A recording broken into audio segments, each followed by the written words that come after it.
All right. Hey, friends. Welcome to the Film Crickets. My name is Jay Fortier. I'm along with my good friend and co-host, Melanie Howerton. How you doing, Melanie? Good. How are you guys doing? Good. Chris is off today. Same exact thing. Good. How are you That's guys all right. Yeah, that's all right.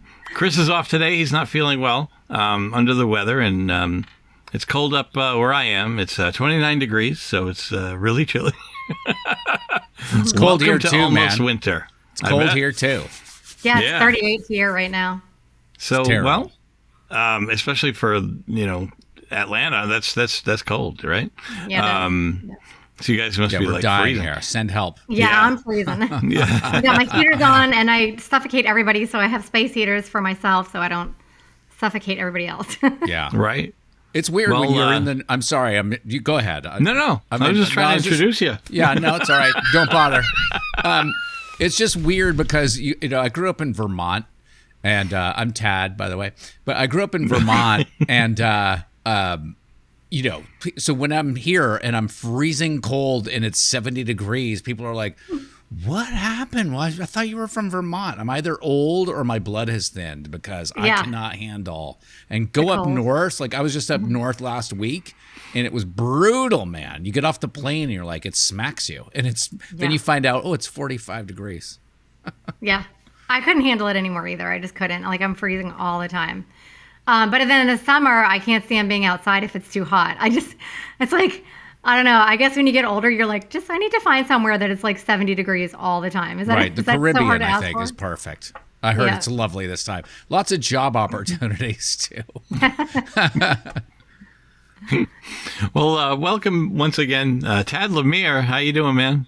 Good, man. Good to see you guys. It's been a while. Yeah, I know. I was excited to see you coming. You're like years, right? At this point, I think Big Lebowski. Yeah, we've been doing this for a while. We did the Big Lebowski. We did Home Alone.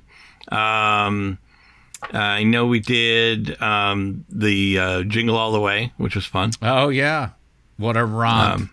That was fun. Yeah. I think that might have been the last one we did. Oh, and we did the prisoners there breaking out of with the stupid dancing clan people. Wait, what was that? Not Raising Arizona. No. Oh, brother, where art thou? Yeah. That's it. We did that. That's right. Okay, And that's right. I had just gotten off the Disney cruise and I had COVID, and I was just like with the most like. Like the remnants of COVID. Like I was able to do the show, but I was still kind of like, dude, to pay that kind of money to get COVID, my gosh. Yeah, that's a good time. But that and come home and watch a really weird movie. Like you feel like you're in the Twilight Zone. I'm not trying to insult the movie, but it was really, I was not in a good headspace to watch that movie, and I was like, I don't know, this is not for me right now. Right. So today we're going to be talking about the movie The Family Man. It comes from the year 2000. Normally we do mostly 80s and 90s, but I look at it this way. Sometimes we'll do a movie, from like, we've never done 2004 yet, but like that's really 20 years old, so right. I say we go for it sometimes, so today we're going to talk about The Family Man. It's got Nicolas Cage and Téa Leoni and Jeremy Piven. And a bunch of others. You know what? Chris is normally does the IMDb. All right, so right now we're going to do the IMDb one-sentence synopsis, and it's really crazy. It says, a fast lane investment broker offered the opportunity to see how the other half lives, wakes up to find that his sports car and girlfriend have become a minivan and a wife. I mean, some of that's true, but like offered the opportunity. The opportunity, no. He I was like, there was zero opportunity there, man. Mm-hmm. So like it's more of a here you go, it's it. Yeah, and the first problem I had with this movie is like, has Hollywood gotten this lazy? There's not even a lightning strike. There's no, like, if I think My Father and Me, or Like Father, Like Son, I guess it was called. When I saw it, it was in France. It was called Mon Père et Moi, so I always call it My Father and Me. But it was I think Kurt Cameron was in it. This is a long time ago. Oh, man, I remember that. Yeah. Right? Yeah, so, with Dudley Moore. Like Father, Like Son. Going that far back, and I'm sure there are other examples you guys can think of, but Freaky Friday, all these things. At least they went to the trouble of saying like, oh, there was something that happened that caused this. No, not in this case. Like, was this a dream or was this? And because if it wasn't a dream, how confused must Tia Leone's character have been at the end, where he's like, "You live next door to me." Right. From a dream. We'll cover that part later. But yes, only because we don't want to confuse everybody on what we're talking about. Right. So Nicolas Cage and Tia Leone are at the airport, and they're saying goodbye. He's going to London for like a year-long internship, and she's going to stay back and go to, I don't know if she's got some sort of job or with somebody. And I think she's going to law school. Okay. So she basically says, stop, I don't want you to go. And she says, I want to choose us. Let's just flush the plan. Let's stay together and forget what we said is going to happen. Let's just, I choose us. And he's like, well, nobody ever makes a good decision at the airport. Let's just keep going. And he says, 100 years won't change that. I love you no matter what. And he leaves. And then it says 13 years later, and you see him dancing around his apartment in almost looks like a Speedo, but it's like very like tight, like underwear. And he's like, yay!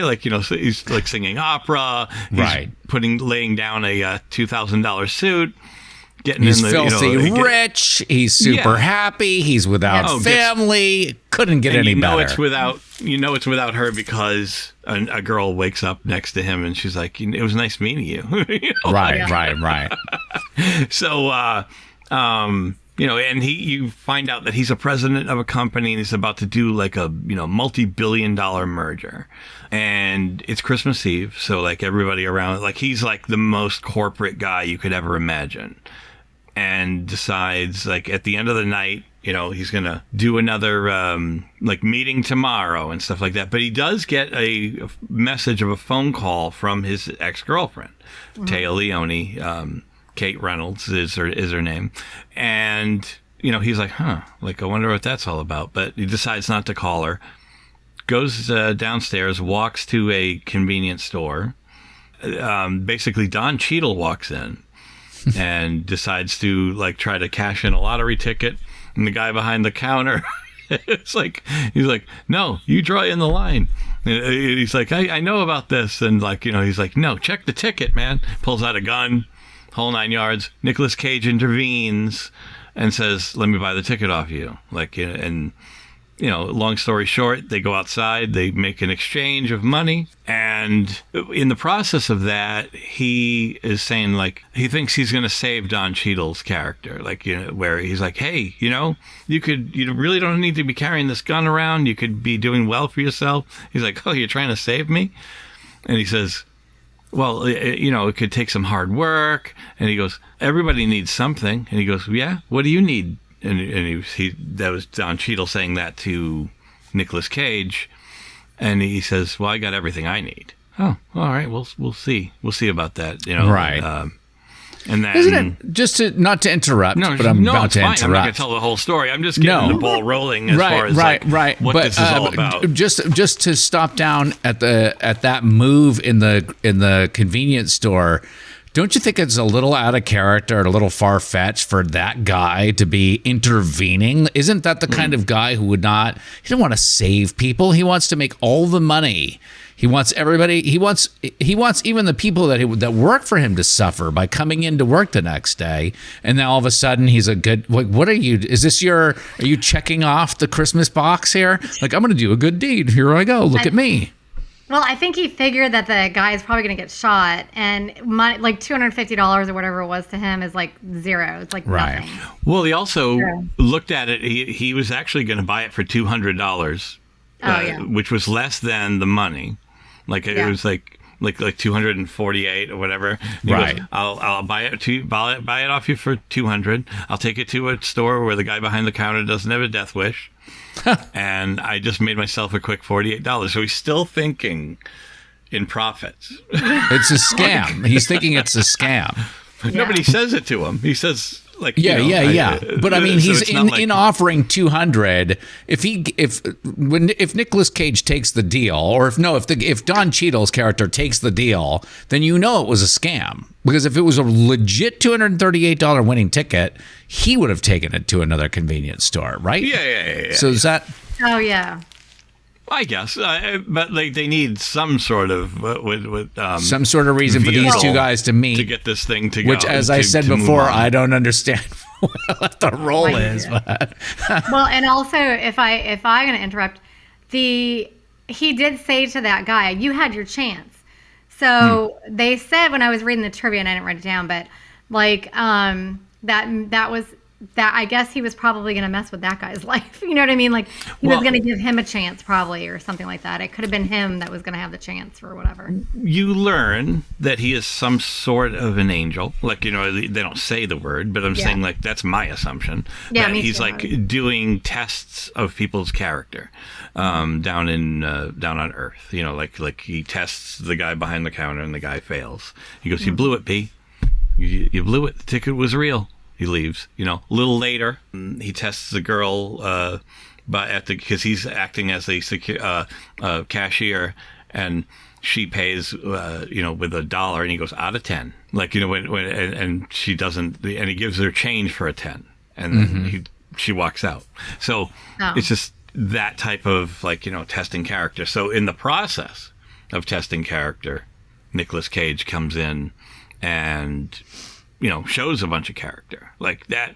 I mean, obviously he's like one of those corporate guys that's full of everything being awesome. You know, like he's got a Ferrari, but deep down, you know that there is a good person in there from who he was before. Like, you know, I mean, like she had to have fallen in love with somebody good.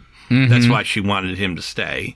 So I think this is like, you know, part of his old self just sort of resurfacing a little bit. interesting, yes. It's in there somewhere. Right. Yeah. Like, you know, it's buried deep, but so you know, he goes, just remember, like he says, I got everything I need, and he goes, so this is going to be a lot of fun. He doesn't realize what he means. He just says this, and he says, just remember, you brought this on yourself, Jack. Yeah. And Nicolas Cage, Jack, goes back to his apartment, wakes up the next morning. Kate, which is Taylor Leone, is like sort of leaning on him, sleeping. You hear Woody Woodpecker in the background. You hear kids coming around the corner. It's Christmas morning.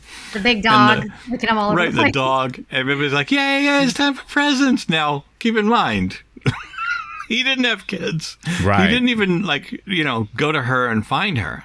He just wakes up with her the next morning, and the kid goes, "Come on, Dad, get up." He flips out. Like, What a runs brutal, downstairs, you know. rude awakening. Everybody here has Right. kids, right? Yes. At least we first of all, we had we had the frame of reference. But it's just like, I mean, in that moment, just feeling for him, that's like the person who doesn't even like kids, let alone want kids, getting dropped off to watch a bunch of kids at the playground. It's a great Yeah. Everything's crazy. I think at first too, he doesn't even realize that it's like her. It takes him a couple minutes to realize who it is. It's Well, that, I think he kind of... go ahead. No, Well, go I ahead. say, I think he kind of recognized her because, you know, he did see her face and voice, and it's... He it ran took him a couple minutes, but he downstairs. didn't see her face right away. Right. He didn't know what the hell was going on. Yeah. But when he ran downstairs, he bumped into her parents, and he already Yeah. knew them Yeah. from years ago. But it took him a second. He's like, Ed, Lorraine. Yeah. And then makes the greatest. Like, I love this moment. He runs outside, comes back in. Now, the owner of the store that he works at, he finds out that he works for retail for his father-in-law, selling tires, but he doesn't know this yet. The owner of the store owns a Cadillac. Okay? And he comes in, he goes, "Where's my Ferrari?" Yeah. Right. He's flipping out. Where's my Ferrari? Yeah. And he asks to borrow the Cadillac, you know, and then just bolts, goes to the city In to the discover. minivan. Right, in a minivan that's like so bad that when you shut it off, it keeps running. You know, that caw, caw, caw, caw, caw, caw. Yeah. I think we've all had one of those. Oh, right. But then discovers Not he's the minivan, really but the sound coming from your car. no, but he discovers that he's really in a world that is not of his making, because nobody recognizes him at his apartment. Nobody recognizes him at his place of business. They just look at it as like some lower class poor guy. Yeah. I mean, he's all that dressed stuff like is one. fun. All that stuff is real fun to watch, right? Sort of like Right. this guy. It's you know how one of the kind of like rules of movies or whatever is like either you have the extraordinary person experiencing ordinary circumstances, like Superman experiencing what it's like to experience like real life, the non-powerful life or whatever, you know, kind of being transported. Or another formula would be an ordinary person in extraordinary circumstances. This is almost like it does the full circle. It's like extraordinary or ordinary person taken out of their ordinary circumstances, put in extraordinary circumstance as another person almost. You know, it's pretty heady. Yeah. And then sees Don Cheadle pull up in his Ferrari. Right. You know, He's like, you stole my car. Yeah. And takes him on a little like a quick joyride around the block, explaining this is a glimpse. He goes, a glimpse into what? And he's like basically saying, you're gonna have to figure that out. He goes, I'm working on a deal. He goes, he got on a new deal now. So like next thing you know, he hands him a bell, like a bicycle bell, and says, will you come whenever I ring it? He goes, now you gotta get out. And he gets out, and he goes, you want to talk about it? Takes off like a rocket. So now he's stuck, having to go back because you have no other choice. Where else are you going to go? He's poor, you know, in a way he has nothing, and he ends up going home, which he has to ask directions. Right. Like he bumps into Jeremy Piven. And he's like, can you tell me where this street is? And they're like, I found him. And see, what's great is, what I think is funny is he ends up going in, and Téa Leoni is like losing her mind because she's been calling hospitals because he's been gone all Christmas. Right. I mean, like up until like 1 o'clock in the afternoon or whatever. It's pretty shocking to the character of Kate because she is married to this man.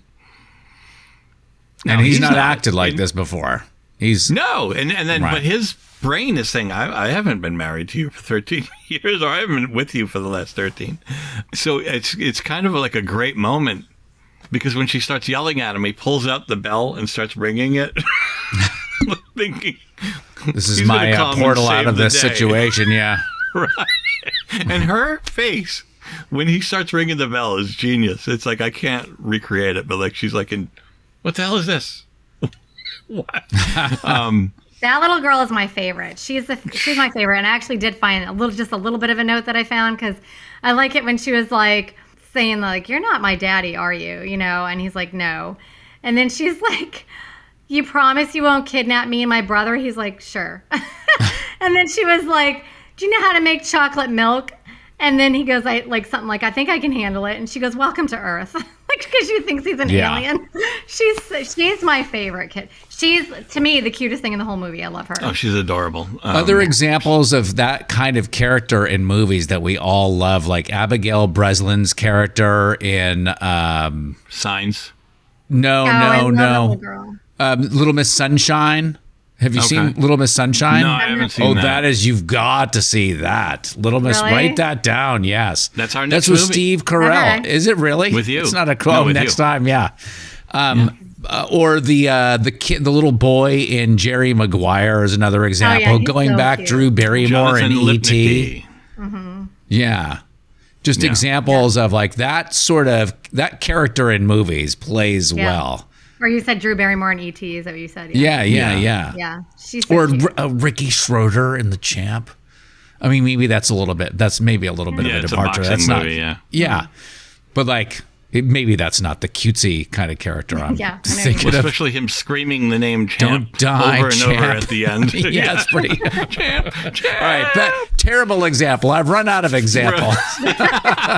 We get it. Well, hey, how about Haley Joel Osment, man, and like all the stuff he did back then. Yeah, especially Pay It Forward.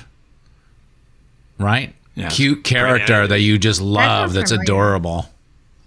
Also, I mean, it was rough to watch, but him in The Sixth Sense, I mean, he was still adorable there. I just watched that last week. See, How many horror- movies do you guys looking watch? For something I can stick on. Well, horror is Melanie's comfort food, Okay. so she watches that to relax. If I'm stressed out, I'm like, I need a horror movie right now. Yeah, That's interesting because my son does not understand the horror genre of film at all. He's 9 years old, and he just does need. He'll accidentally see something that is terrifying, whether Yeah. it be on an ad for a scary movie. I mean, we play Yeah. some radio ads sometimes where I'm like, "What in the world?" I'll send an email to somebody being like, to our program director being like, I don't know if you want to be terrifying. It's just audio.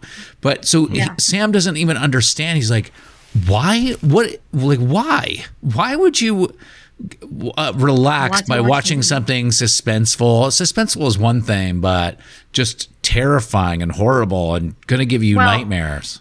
I can tell you why, and it's funny because I looked this up before, and I tell people all the time.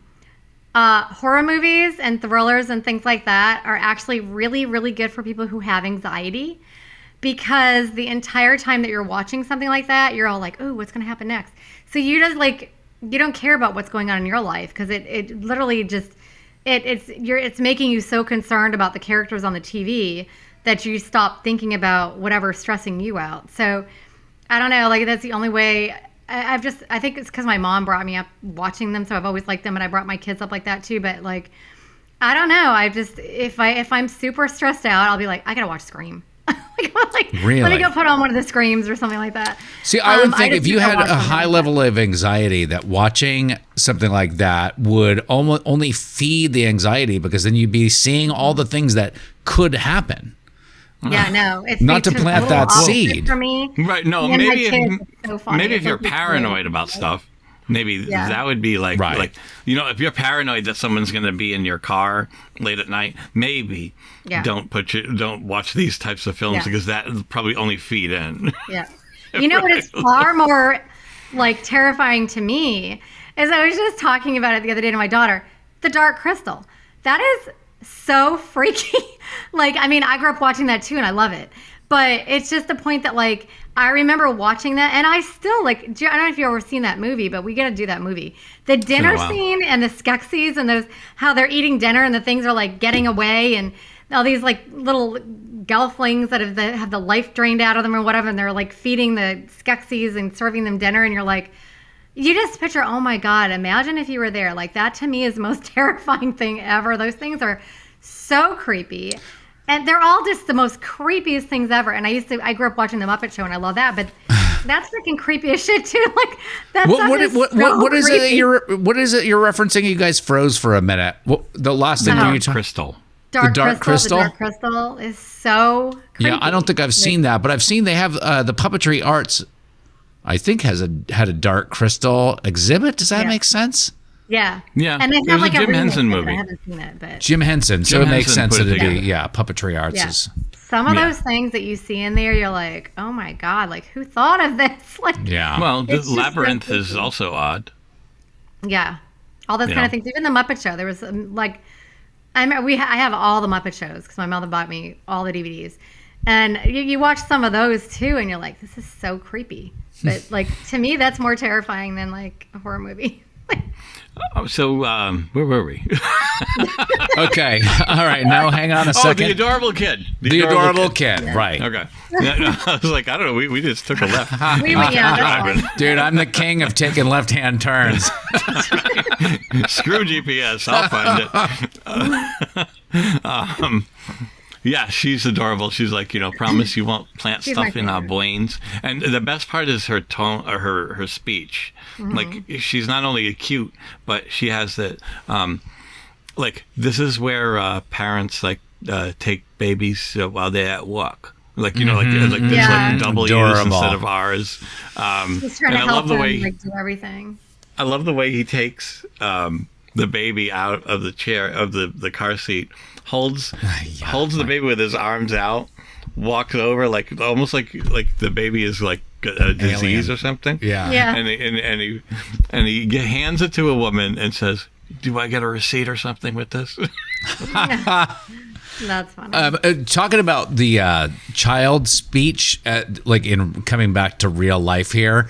I remember when my same son, 9 now, but when he was a little baby, he would be like, "Thank you," and he would replace the with s. I think that's pretty common for kids to do. And I remember, I think it was on FaceTime. I was out of town, and he hopped on FaceTime, and his mom was like, "All right, Sam, do it," and he goes, "Thank you." And I was so crushed because I'm like, I'm never going to hear him say thank you again. And you know what I mean? Like, as a dad, those are precious. Like, it's over, and now he talks like a normal person. Thankfully, I've got a 3-year-old, excuse me. Did you record him back then? Oh, yes. Yeah. Lots of recordings at least, all along. like, That's true. You got the have him recording. saying, because I just can't believe I just called my 3-year-old 2.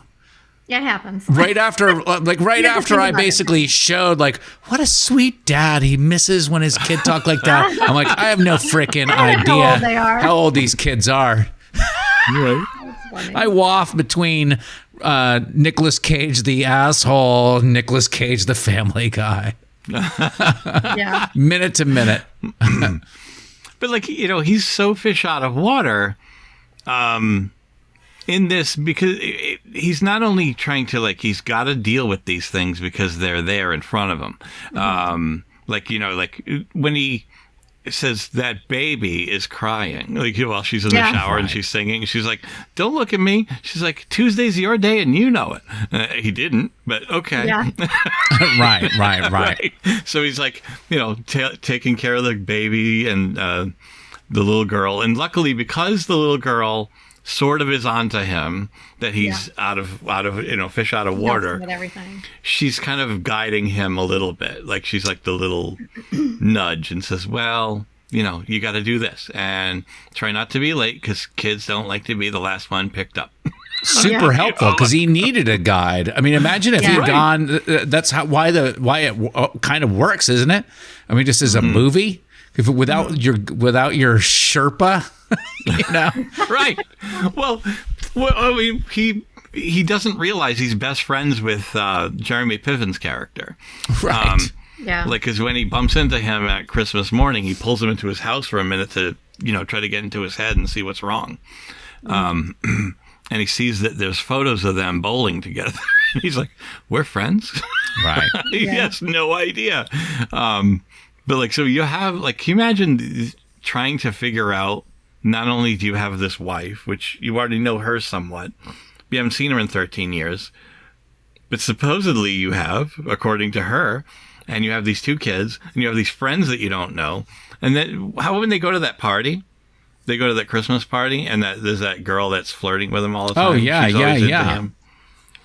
Great I don't moment, think he by was the way. almost going to cheat on her, though, but I'm glad he didn't. But Well, all right. There's a point where later on he bumps into her dreaming again, Yeah. and he thinks he's about to, basically he thinks he's going to cheat on her because I think the reason he was going to is because in his head he's not married to her. It's Right. He's thinking Right. none of Right. this is Right. real. Yeah. Right. So it's like, what the hell does it matter what I do here? In his I think he's never fully committed to the fact that he is the husband. In this, he's Well, it takes a basically while. saying, He's got to fall in love with her all over again, and all Right. that. Yeah. which I think that's kind of why he fakes sleeping. Yeah, when definitely. she I think wants he to felt do bad. so. Yeah, I think he felt bad for her, to take advantage of her. Right, and Not at the only same to time, take how he advantage doesn't of want to her, let his guard down. Or he does. He maybe he wasn't ready. Yeah. Right, Men because don't just want sex, Melanie. We want to be emotionally connected to you guys before. Oh, okay. I know that seems far-fetched. That's how I felt. Like, I would have, like, if I was in that situation when he was not doing it, I was thinking I would be too nervous. Like, I'm supposed to have some sort of chemistry with this woman. Like, let's give it a couple of more dates here. I'm not that easy. Well, I think at first he was is that all easy. excited. At first he was like, "Oh, you want to have sex?" He's like, "Okay," but then I think she said something that like made him like. Did she say "I love you" or something? I forgot what she said. She said something. Are you talking about when they're chasing each other around the house and No, then well, they're about no, to do it? I would in like the to know, bed. what is it that, you know how they're on the stairs getting to that point and they're feeding each other cake and stuff, and she said, say that thing that you said to me. Is that thing that he said to me the song? Like, do we ever learn what that thing was that she was looking for him to say? We don't? I think she just wanted him, because later on she goes, "That's all I wanted to hear." I think he said something to her for like, "Oh, you're just so beautiful and I love you so much," or whatever. I think that's all she wanted, and that's why later on he was like, "You don't even let me touch you." When he was trying to explain, like at the very end of the airport, he was like, "You won't even let me touch you until I tell you I love you," or something like that. Right. So it's an "I love you" moment, like along those lines. Yeah. And he misinterpreted to say something he probably would have said to the girl at the beginning of the movie, which is, "You're so a bad hot. girl, baby. You make me so hot." Yeah. Right. She gets up and walks away. Which is great. It's like, because he's so clueless. But, his friend Jeremy Piven, Arnie, says basically, like, every time he's about to really go and do something either stupid, like cheat on her, or there's a point later on where he meets his old boss and decides, I'll schmooze him and just get into this business anyway, instead of being into retail. Like, I'll go back to my old job and I'll start from the bottom and I'll prove what a genius I am. And as he's about to, she talks him out of it by not saying don't. I mean, she does say don't, but she also says, our life is already great. And puts it in just the right manner that makes him think about it and not want to go back in that direction that he keeps thinking he's going to. At that point when they're in that beautiful apartment and he's saying, I want to go do this for a living. I want to leave working for your father. This is a little glimpse into what this lady is really like, which is like, don't go to London and follow your dreams. Stay with me. I choose us. You choose us. Yeah. Let's choose us. Make a sacrifice for me.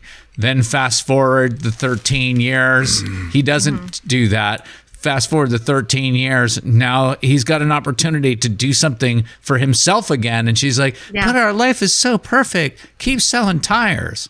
Yeah. It's like, come on, lady. I felt the same. I literally felt the same when I was watching that. I thought she was really selfish for saying that. Right. Because apparently, I guess his father had a heart attack, so he had to literally just throw away his entire life, and then work for his dad. Like, who the hell is for the rest of their lives just wants to do that if you have a better opportunity? And so he could have had given them more stuff, but I guess she didn't want that. But he wanted just more, and he wanted to do something different. He kind of wanted to prove that he could do it. And I thought that too, that was kind of selfish of her. Though, I think she changed it when it was a little later. He's sitting there looking at the fact that... Yeah, but she made him feel really guilty. But she said... Good. Oh, but she did say, yeah, go ahead, whatever, I'll do it for you. But she also still, she said, if you want me to take the kids out of the house that they grew up in their whole lives and take the kids out of the school and the only thing that they know, then sure, I'll do it for you. It's like, guilt trip anyone? She did kind of more say that in the apartment. Yeah. Well, I mean, yes. I just feel like you're a Taya Leone or a Kate Defender a little bit here. Why are you so desperate to make her? No. I mean, I got Melanie to agree with me. Come on over, Jay. The water's warm. No. What I think what is being said there is that she's like, if that's really what you want, I'll do it, because our happiness is way more important than our address. So originally she's not. I mean, she's not thrilled. I mean, she doesn't have to be. Right? You know, like she doesn't have to be thrilled about like the weird. But I mean, changes, doesn't it seem like she's my way? Essentially, yes, I know. She sort of backs out. She's like, if this is what you want, you know, if you want to tear your family apart and move out of that house, guilt. And those So kids fine, are but so little, they would get over leaving in 2 seconds. They would forget where they left.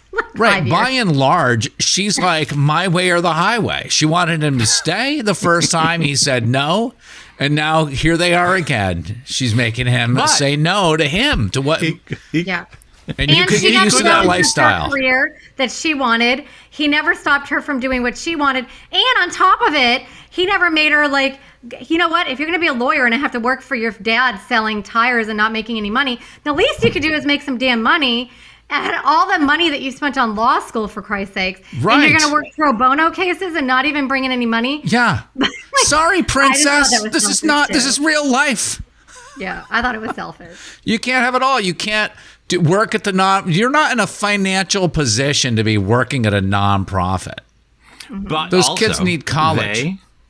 But they also, now keep in mind, the Jack that she knows both agreed back in the day, this is no place to raise kids. Like, so she's going on history. She's not going on brand new Nicolas Cage. The fake life that he didn't remember, right. This weird. But that's not her fault. Right. Right. Like, right. She's known him to have already, you know, like they already were neck and neck on their agreement of then when like he was like, yes, of course, this is a terrible place. You know, like well, then why didn't they make a sequel to this with her? What her life could have been. Yeah. Right? I mean, maybe that. I don't know how this did. Did this do well at the box office? I mean, this is the first time I saw it. Was watching for this. I'd never seen The Family Man. I think that was a period of my life where I wasn't watching really movies. But did this do well at the box office? I don't know. I think it came out on Christmas. Actually, yeah, it did. It said the budget was $60 million and it grossed $124.7 million. All right, there you go. So that's pretty good. I want to say it came out on Christmas Day. I'd have to look it up to look at the release date. How about when he goes to buy the $2,000 suit in the mall and flips out? Oh, this would make me happy, sweetie. No. We don't have the money because I'm working at the nonprofit, right? Okay, you can't splurge. I agree with her because they're broke as shit, and they're spending $2,000 on a suit. Like, when she goes, we'll take it out of the kids' college fund. Yeah, exactly. Yeah. No. Oh my gosh. I'm doing better than they are, but I would never buy a $2,000 anything that I wear. If it was something for the house, maybe. Right. But like an outfit or like or jewelry or a suit or whatever, no way. I couldn't do it. I just couldn't. Oh, but you have no problem spending $2,000 on like getting the ducts cleaned. I noticed women. Like I moved into this house, I had my head was in the clouds. All the renovations I was going to do, and it was like, well, first we need to get the ducts cleaned, and then do we have a full home water filtration system? We're not going to get so much as one light fixture before we have the whole house water filtration system. I've been replacing all of my light fixtures as we speak. Have you? There's always something that I'm redoing. It's like literally a constant thing. I'll tell you one thing. I don't usually talk politics, and this really isn't talking politics, but this drove me crazy. I love the incandescent light bulb. It gives off a certain warm glow. Too. Yeah. It's very dimmable. I challenge anybody who's listening or watching this right now, get in touch with me, tad@b985.com. If you truly can tell me that there's an LED out there that is fully dimmable and has that warm glow that you get from an incandescent, to the point where you would be willing to stand your LED light up against an incandescent. And why I say I don't talk politics is apparently the last 4 years of this of the White House, in the last 4 years, part of like the environmental initiative, which I am all for, cutting down on whatever, making it cheaper. I'm sure there's a million reasons LEDs are better, cheaper to run. They last longer. They're much better light bulbs. But so what ended up happening is we phased out of incandescent light bulbs as a country. Did you guys know this? So now, they're harder to find. I can find them on Amazon, but they are harder to find. Oh, impossible. Like a 4-pack of light bulbs, incandescent light bulbs, were maybe $50. I just found a bunch because I got 2 chandeliers, one for the foyer, one for the living room, and the living room they have like 54 light bulbs a piece or something like that. Right. And it was going to be so expensive, but I ended up finding like some really nice ones, and they are the normal incandescent ones. That they're totally dimmable, like literally all the way down. They look amazing. And they're cheap. They were actually cheaper than the other ones. I really like them. Right, those tiny little bulbs. And I know we're supposed to be talking about the Family Man or Family Guy or whatever. Right. But I'm sure he got the LEDs. And he was proud of them, and this is it's backward thinking. I did notice Christmas tree lights, those little tiny lights, like the ones you're talking about for chandeliers. I feel like they still do make incandescent. But let me tell you, stock up, Melanie, because they're coming for your little incandescent light bulbs. I don't know what I'm going to do if that happens, because I spent a lot of money on just even the dimmers because I had to have compatible switches, and there was like 1,000 lights on those things, and I want them to dim almost all the. If those things don't dim all the way down, my house is going to burn down, because like every time they go up too high, the circuit breaks, and I got to go flip this breaker. So I need That's them where down the money's all the way. going. That's why you can't afford a $2,500 suit. Yeah, light bulbs. That's funny. Yeah. I managed to I kind of took the ride with him when I first saw this. Like I was like, all right, man, he's living, he's happy. Oh wait, no, I can see why he's so angry, whatever. Yeah. And every time he's trying to figure something out, like they're driving, and like he's like, sorry, I was such a jerk back there, because he's like trying to still figure out like crap about his life. He doesn't know. Yeah. And he realized that he stepped in at the store because his father-in-law had a heart attack.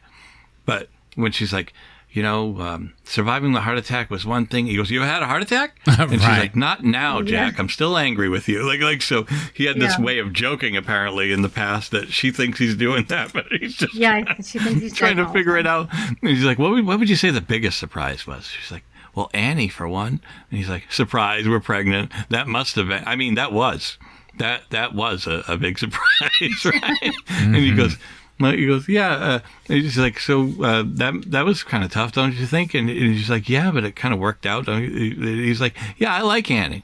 And she's like, well, great, Jack. Maybe we'll keep her. My wife and I quote that part all the time. Like, I like Edward. Yeah, maybe we'll keep him. That's wonderful. So the acting, I think, is really good, because every time like something is different, like she's really good at, as far as like changing her face. Like at the beginning when she was thinking he's gonna stay, and he's like, "What? 1 year in London's not gonna change that," and her face just instantly drops, like to the oh no, he's leaving. And she did it again a little later, and I can't think of the exact moment, but it's during the anniversary. We got to talk about the anniversary when he forgets. Of course he's going to forget. He has no idea when the hell they got married. Yeah. Right? But can I just, there's a point where, like, she gives him the gift, and then she realizes that he doesn't have anything for her because he forgot.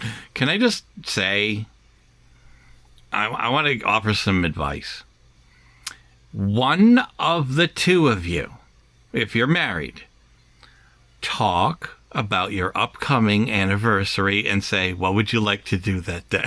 Like, make plans together, and therefore nobody will ever forget. This is in real life you're talking about? We've both forgotten. No, if you both forget, that's on both of you, right. okay? But what I'm saying is, instead of holding it to the person that they need to remember, I think here's a good way to avoid a fight. Talk about it. If you're the one that's remembering, say, hey, next Tuesday, do you want to go out to dinner for our anniversary? Just do that. Don't this is an intervention for Melanie, right? What he's saying is, I'm just trying to piece this together. What he's saying is this: your anniversary every year should not be a test. It should not be. You should not be sitting there. It's like you're waiting to trap him into not remembering, and you're like, I got you. Like, this is not the time. I'm telling you, no. My husband knows I'm literally horrible with dates. And I have come home before with my mom. We were just like grocery shopping or whatever. And I come home and there's a card on the table and I'm like, oh shit. Oh. And I'm like, it's not my birthday. And then I'm like, oh my God, what is this for? Because it will say like wife on it or whatever. And I'm like, oh my God. I'm like, oh shit, it's our anniversary. And I'm like, okay, well, I got to go and go get something. Like, I'm like, it's been more than once and a couple times where he was actually like staying at his mom's house for like, because the kids were there and she lives like an hour and a half away. And it would be like a time where I'm like, oh my God, because it's in June and his sister sometimes comes to visit around that time, and we'll both completely forget, and we're not even near each other. And I'm like, okay, well, shit, it's our anniversary, so we both forgot, so we're gonna have to make sure we go out to eat or something when you come home. Or, right, but you don't hold it against each other, do you? Not Right. at all. And we never get gifts or anything like that for anniversaries. That's all I'm trying to say. Is that like the whole like, oh, you forgot, and it's like, well, why don't you just have conversations leading up to the day? Like, for instance, it's like if it's your wife's birthday and she wants to make sure you, like, if she's going to put you to the test to see if you remember, how about don't do that? Just go, next week on my birthday, I want to go out. Right. Okay, so on the other side, just to see the other side of the coin, or the other side of the argument, the same time, like, there are a lot of women who are in relationships with dudes who don't remember shit, don't acknowledge shit. They feel like they do everything. They cook, they clean, they take care of the kids. And the least you could do is remember our anniversary or my birthday or something. Like, I've known people who have complained that it's like, I mean, I'm in charge of creating every romantic sort of experience my husband and I have. If I want flowers, I have to buy the flowers. Like, and guys will fall in. This is certain people will fall into that where they're like, they just don't do that, and that's not an excuse either. And so basically, if you're in that situation, you kind of have to give up. Like, as a woman, you have to be like, well, this is my life. Because otherwise, if you're getting into that game that Jay is talking about, where you're trying to trap him all the time, you're setting yourself up for disappointment, right? He's basically going to look and go, that bear trap, I bet you it won't hurt. He's going to step in it. That's not going to hurt. It's only on cartoons. There's a point before he goes back to being the original version of Nicolas Cage, his character. It's after, like, she talks him out of going or whatever. He agrees not to go to become a stockbroker or whatever the hell it is. Corporate what guy. is he exactly? He was like the president of a company that was going to do. Or that owned it, right? Owned the building. He says, "This is my building." Yeah. Okay. Well, he wasn't the owner. The other guy was the old man. Okay. Or something, or? I'm bad at the whole like corporate thing. Okay. Don't ask me what the hell it is. But the ultimate point is, after that, you see she looks outside, sees him chasing the little girl around, and they're rolling around in the snow. She ends up on his chest, and like she's like, I knew you'd come back. Like, she was like, basically, this is the guy I know as my dad. And then he says, I love you. Like, he gives her a hug, and that's like almost when he starts to really give himself over to this half of this type of life and how good it is. Then he's in the garage looking like, oh crap, we're all almost out of rock salt, and he hears her ringing her bell. The bell that was given to him by Don Cheadle. And he's like, what are you doing? And she's like, ringing my bell. And then he goes to the thing. What's great is he goes to the store to get more rock salt. And he goes, $5. It's just salt. Right? Which is awesome. Because he was just about, ordering bottles of Lafitte. Right. $100. Yeah. And bitching about $5 for rock salt. Yeah.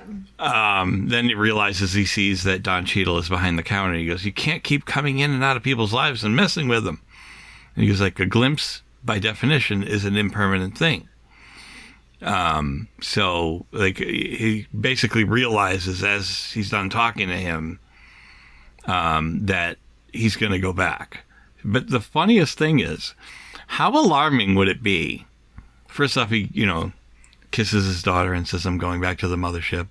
Well, she's like half asleep, and but he asks Kate, Taylor Leone, "Please remember me as I am right now."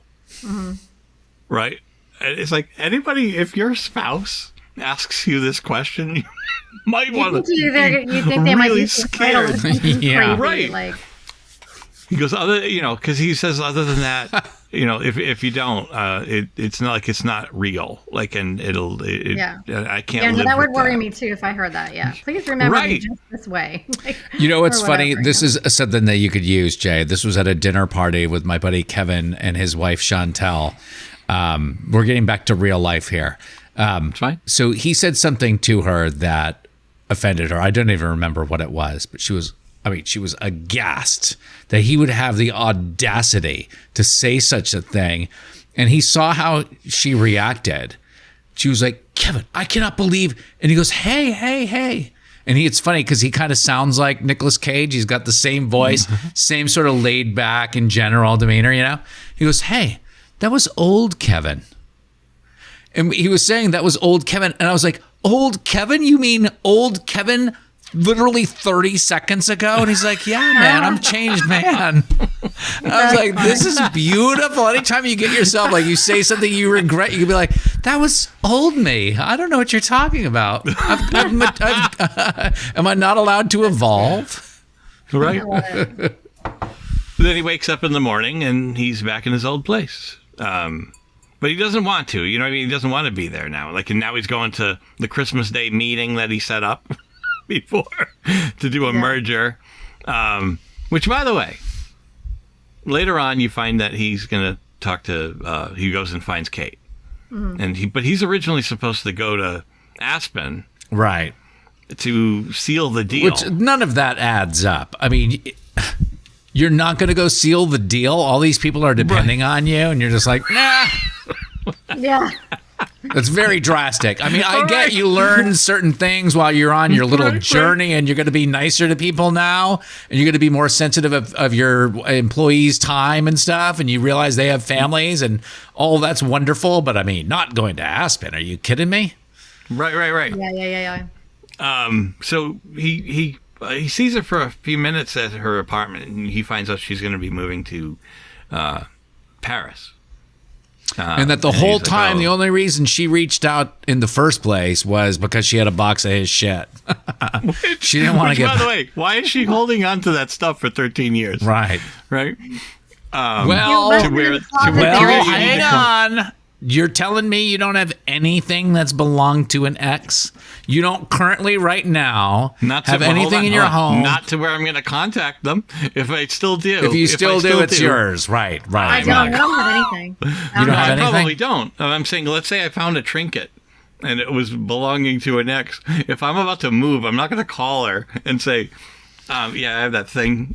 Right. that no. little, so trinket. I've talked about this on my radio show on B98.5 in Atlanta, weekday mornings from 5 till 10 a.m. on the iHeartRadio app, the B98.5 app, anywhere you hear podcasts. Anyway, we talked about this because my co-host got on my case because I still have golf clubs that belong to an ex. And I've been carrying these around for we broke up 15 years ago. And I've traipsed around. I'm a left-handed golfer. I'm not even really a golfer, but I held on to them and they were like, "That's just wrong. That's just wrong. I mean, how could you do that?" And I'm like, "It's a utility. It's a tool." It'd be like if a guy left a saw, like even if my wife's ex-boyfriend left a saw behind, I'm going to use it. It doesn't hold any meaning. And meanwhile, one of the people giving me grief, she was like, "Well, I have old love letters." That's different. You can't loan out love letters to somebody when they're in town, and you want to go golfing. Yeah. Right. So I have nothing. So it makes no sense that she would have held on to that shit for 13 years. But they needed another vehicle to get them to see each other for a second. Right. Well, that's I think why people do hang on to things a lot of times. I have an ex that was impossible to get my CD. This is gonna date me, but like my portable CD player back. She had, and we had broken up, and I was just like, give me my damn CD player. It was probably a $60 item. But, right. And she wouldn't, and eventually revealed that she was like, well, I just didn't, giving you that CD player meant that it was really over. But if that's the case with Kate, then why wasn't she excited? She was just like, she barely looked up from what she was doing in her apartment. Right. She's like, the box is over there. I'm not going to Paris. She was in the process of moving, so she probably didn't even realize that she had anything until she went through a bunch of stuff and said, "Oh, I have this box," Right. Meaningless. He means nothing to her. Yeah. Well, he meant more to her than, like, I would say, like, she was the one that was holding on tight at the time part. Right. Yeah. So probably easier. She would be easier to convince at the end than he would be, because he was like lock stock. Dancing around in his underwear, singing the opera at the beginning. So basically, he decides to blow off the airport and go to her airport, like to actually try to catch her at the gate and then say, just don't go. And she's like, do you want closure? I'm fine. I mean, like, I wasn't right away, but I'm okay. And then she's like, so look me up and maybe we'll talk another time, but still trying to blow him off. And then he yells one last thing and basically describes the life they just had in that glimpse. We have a house in Jersey. Which, by the way, they're both living the same life in real life. So current day, current times, he's making a lot of money. His career is first, doesn't have kids, not married. She's making a career first. Right. So to tell her, like, we have 2 kids in Jersey, I'd be like, fuck off, dude. I'm going to Paris. Right. I would think that you would be like, you're crazy. You know what I mean? Right. Like, okay, well, there's something mental happened to him while we weren't together, so. The audience should all feel the same way when he starts to talk like that. Like their eyes should open wide, because I was like watching it going, holy shit, he's telling her all about like a fictional world. Yeah. Right. How many red flags are going up right now? Like, what? Exactly. You lunatic? We like, live where now? Where can you go with this without it being really messed up? Unless you say, I had a dream and our life was great and this is what happened. But he says, I don't know if it was just some crazy dream or what. Like, and he describes it, and I'm paraphrasing.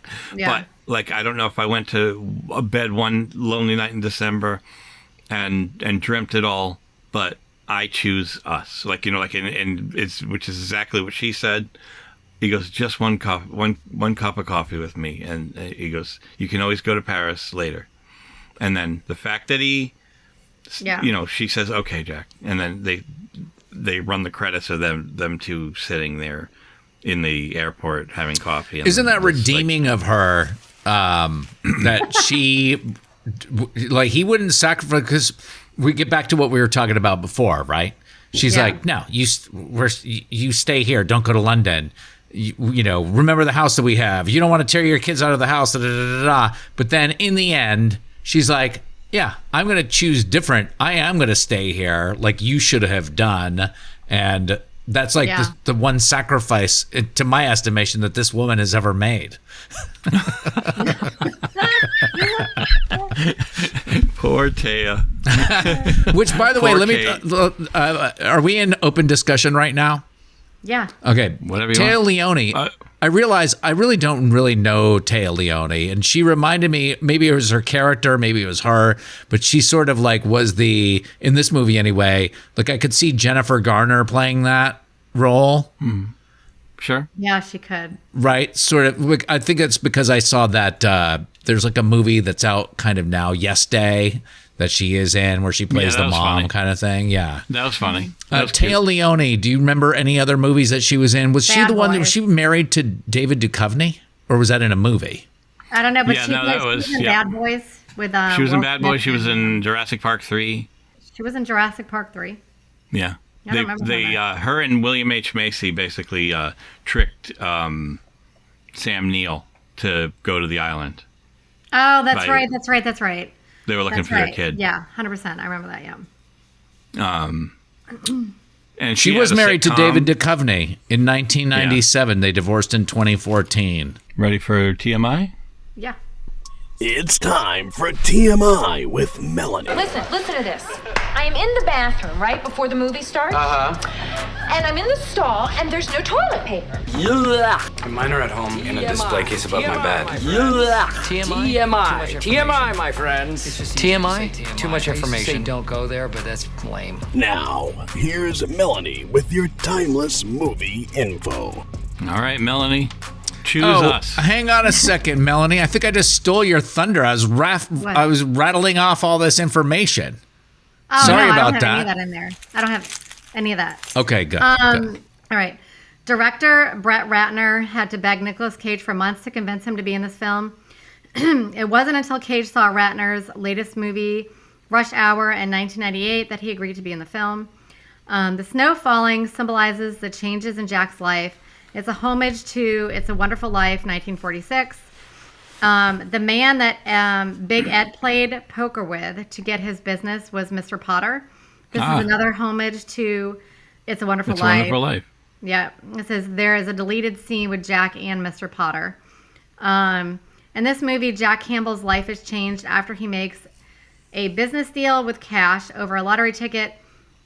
It Could Happen to You in 1994. Nicolas Cage's character life changes after a big deal with a waitress involving a lottery ticket. Mm-hmm. I watched that not that long ago. That's a movie called 1994. No, It Could Happen to You. No, it's called It Could Happen to You. It could happen to you. Interesting. Yeah. Was the lottery ticket It Could Happen to You? Like, was it an It Can Happen to You lottery ticket? No, he That would have Yes, been it was real. a lottery ticket, and it Yeah. can happen to you too, wasn't it? he won like $1 million or multi-million dollar ticket. He couldn't tip a waitress, and he goes, "Tell you what, though, if I win, I'll split it with you." And that's And it comes he out. does, and he honors it, and then his girlfriend like loses her mind. Yeah, Like, his what wife. the hell are you His wife doing? is like, bullshit. Was it a wife? Yeah. Okay. Yeah. I wonder if Okay, that stands there's, up. The winning lottery ticket was for how much? Was it $1 million? I don't know. Yeah, and then I it don't had to be remember. split between like 4 people or something. Like, Oh my gosh! so Right. she was even more freaking That out. does not She was hold like, up. "What?" Yeah. Now if you've got to be like a gazillionaire in order for anybody to I don't talk know how, about was you. it 2 million or was it? I don't remember. I can't remember how much Yeah. it was. When Jack is changing baby Josh, he urinates on him. That's real. It's not an Yes. effect. It says that was Nicolas Cage's reaction, which was genuine, and he was trying not to laugh as he was cleaning it up, so they left it in. It was really funny. That was good. Yeah. The scene with Jack looking at his old book and cologne that Kate gives him was originally supposed to have Led Zeppelin's All of My Love playing in the background, but the song was too expensive to acquire. As Jack was bowling, he stated that he jumped out of an airplane over the Mojave Desert, and then Nicolas Cage's character did that same exact thing in Honeymoon in Vegas, 1992. When Nicolas Cage's character Jack is digging through the box of personals and he looks at the cologne, it's English leather, which I noticed because that was my grandfather's favorite too. I guess that was Elvis Presley's favorite cologne, and Cage is also a huge Elvis fan. The building shown where Jack works is in New York is the same building that was in Baby Boom 1987. The bowling alley scenes were filmed at Hollywood Star Lanes, which was also in The Big Lebowski in 98. Wow. Apparently What? some other movies as well. Yep. We've just come full circle. Dude, Yep. say it slower. And also, it says this was the last movie to be filmed at this location because the bowling alley closed in 2002 after the city took it over with eminent domain for a new school. That's all I have. I don't have a lot on That's it. the bowling alley? Yeah, that's the bowling Is alley. no longer? Nope. Yeah, that is a the crying government shame. took it over with eminent domain, and then they put a new school there. Terrible. Terrible. I do have one thing of trivia that I can think of, and that is the man that opens the door when they go to he goes back to New Jersey to that house, and a guy goes, "There's no Kate here." That's Robert Downey Sr. Oh, Oh my really? God, really? Yeah, I didn't know that. No I know, kidding. I was like mind blown. I was like, really? I mean, That's cool. I didn't know him, his career, but it's just like when you read it, I'm like, holy crap. That's cool. So Yeah, I let's didn't go even know with he was an actor or anything.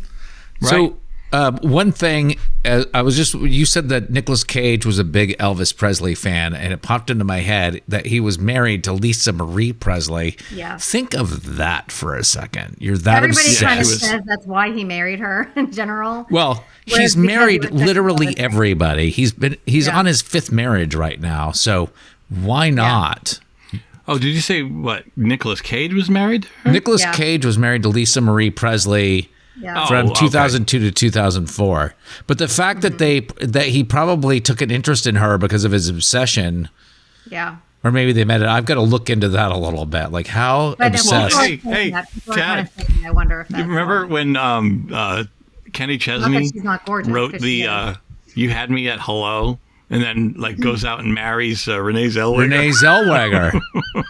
That lasted like 5 minutes. That was she sued on the count of fraud. A lot of rumors came out of that relationship. Really? Yeah. Wow. I'll have to look that up. Let's do Yes, Final please. Judgment. You ready? Okay. It's time now for Final Judgment. Are you ready to rubber stamp this bitch? Here's the Final Judgment. All right, it's time for Final Judgment, where we talk about fact, not opinion, or opinion, not fact. It's up to you. Tad, I apologize in advance. Sorry for the late. This has been so long of an episode. So I'm sure you're ready to go to sleep. No. Am I supposed to be the one to finally judge this? Because I have really been No, we all thinking. do. We all Right, do. but I don't need to lead, do I? I'll lead if you No, want. you know what? Yeah, I'm going because- to lead with somebody you go ahead, else. okay. No, All I'm right. going to lead with somebody else. You ready? But the reason before you Chris. start, the reason I'm saying this is that I don't want to lead is because I watched this movie about 24 hours ago, Yeah. and I've been racking my brain trying to figure out what the heck I think of it. Like I cannot decide. So I want to hear your opinions, and that'll help me reach a final. I'm gonna read Chris's text. Okay. It was a point that we didn't like. I'm sure we kind of covered in our own way. But it says one take on this movie. Maybe bring it up. It says Nick Cage was self-centered, but he wasn't a bad person. So why put him through that? He seemed kind of happy in both lives. The angel had to point out that he wasn't really happy. Well, thanks a lot, Don Cheadle. Right? And then Good point. and then he goes, other than that, I did like it. It holds up. It's better than Jingle All the Way. Fuck that movie. I love that. Which I love. I still love the Jingle All the Way. That's funny. Well, I could tell that you loved this film, Jay. The way you I were talking do, about I it. I do, mean, you yeah. just, but as you were recounting it, I mean, you were jolly as old Saint Nick himself. Very happy with it. It hit me right when I saw it I rented it like in 2000. I've never seen a movie on Christmas. I'm too busy. I can't imagine like running to the theater on Christmas Right. Day. Yeah. And so basically I rented it, and I've loved it ever since. I've watched it many, many times over the years. I've watched it at different times of the year, not specifically on Christmas. I know we had kind of thought, like at the beginning before we pressed record, is it a Christmas movie? I mean, I still kind of treat it like one because it begins and ends with Christmas, and they never leave winter, so it's not like you're watching them like swimming and like doing like wonderful summer stuff. They do, go all the way to Valentine's or whatever, but Yeah, but also the Ghost of Christmas Past or whatever, that element of it might make it more of a Christmas movie. Especially, I mean, Melanie was talking about they had it snow during certain times as like homage or whatever to It's that. wonderful. So I get you. Go on. Sorry, this is your final analysis. No, it's fine. I think it holds up because I don't think the story. Like, I think the story itself is not about stuff that would not apply. Like, there are people who are corporate people. There are people who are everyday people, like who struggle paycheck to paycheck. You know what I mean? So seeing both lives there and feeling both halves is, you know what I mean? Even if it's just a visit, like we're watching it, you can sort of relate in some way, or at least like, or say you're against what people were thinking in this or whatever. So Yeah. I think the fact that this will create a debate on either side is something that can hold up very well. So I love it. It's a lot of fun. It's up there. It's up there for my top movies. Okay. So I'll go, I guess. Yeah. I want to say that it's not really that Christmassy for me. But neither was It's a Wonderful Life. So I remember even like showing that to my husband for the first time. He was like, this is not a Christmas movie. But, there's like little glimpses that it happens to be around Christmas time and there's snow. But, I mean, it doesn't seem Christmassy, and this didn't either. And then I've only seen it twice. I actually forgot that I saw it the first time. I think Gremlins is more of a Christmas movie. But I forgot that I had seen it. And then so as I was watching it, I remembered what was going to happen as it was kind of going on. So I'm like, okay, I must have seen it before. It doesn't look aged. Obviously, the whole story holds up. It's kind of done before. So I enjoyed watching it. I thought it was a good movie. But would I watch it again? No, I've had it. I liked it when I was watching it, but I have no interest in watching it again. It's really, I thought it was a good movie and I really, really enjoyed watching it, but it's nothing that I would ever watch again. I've already seen it. Maybe 10 years from now, I'll be like, oh yeah, let me watch that. I haven't seen it in a long time, but, so it's not like I hated it. I mean, if it was on TV and I was having to scrolling through stuff and I couldn't find nothing to watch or something, I'd probably stop at it, but I wouldn't go seek it out unless it had been a long time since I had seen it. So I thought it was good. It definitely holds up. The story holds up. Like I said, the story's kind of been done before. It's just a little bit different. Right. It wasn't a ripoff. Like they didn't, it wasn't a ripoff. And... It's been like the kind of premises of the story has been done before, but it's kind of been done. It's a little bit different. So I did like it. I did enjoy watching it. But I wouldn't. It's not like I would be like, oh God, you got to see this movie. It was just so good. You have to watch it. It was good. I did like it, but I don't need to watch it again for a while. It was so magical. Tad is jingling over there. Jingling all the way. It's supposedly my bedtime, but you need not worry. I never make this time. It's always like a little nudge, like, hey, maybe you want to start thinking about it, because I get up at 4 o'clock in the morning. Right. So is it my turn now? Yeah. All right. Interesting. I totally agree with Melanie that I will not seek this movie out again. Like, if you think about how few movies I've admitted seeing in my lifetime, was it The Family Man is not like, there's so many better movies. Like this was fine. It was what it was. I can see it being kind of like, oh yeah, I like that. I don't see it reaching the cult status of a National Lampoon's Christmas Vacation. No.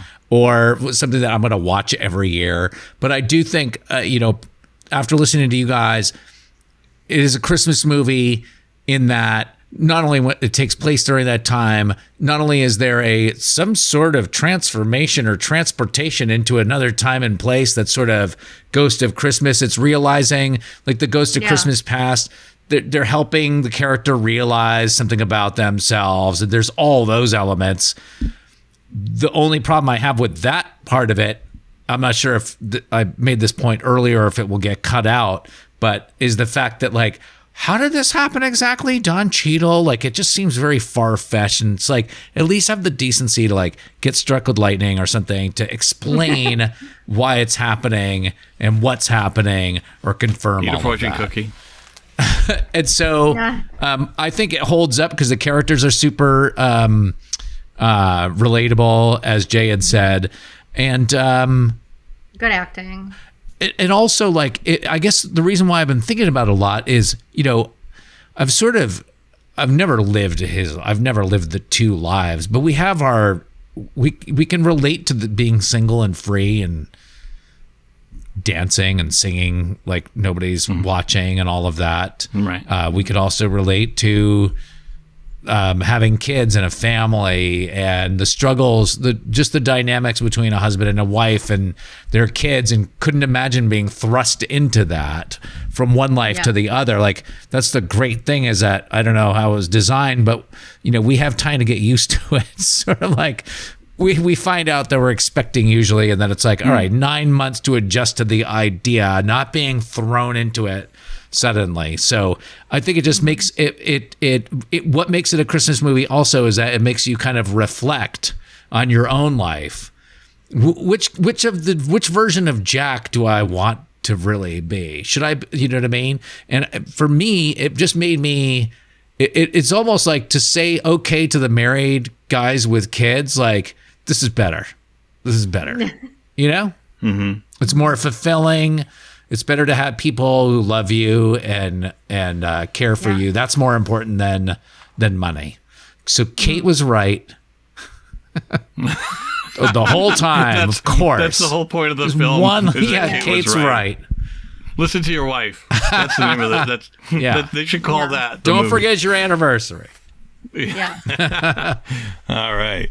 Well, that was our show, everybody. Hope you enjoyed our coverage of the movie The Family Man. And I'd like to thank Tad for being here once again. It's been about a year now. And listen, plug your show again. Oh, yeah. B98.5 in Atlanta. It's on the iHeart app. It's on the TuneIn app. You could download the B98.5 app. It's from 5 till 10 a.m. 3 people on the show. And, if I haven't annoyed you during this podcast, then I can't imagine anybody wanting more, but that's where you'd find me. And I hope Chris gets better. He was missed for sure, but you guys are awesome. Thanks for having me. Yeah, man. I don't get to see you that often, and it's been a while, and you always make me smile. Well, you're very kind. You're very kind. I love coming on. Well, I'd like to also thank Steve Lavoie for our vocal imaging and Draco and the Malfoys for our theme music. And until next time, movies may not age like fine wine, but we drink it anyway. Bye.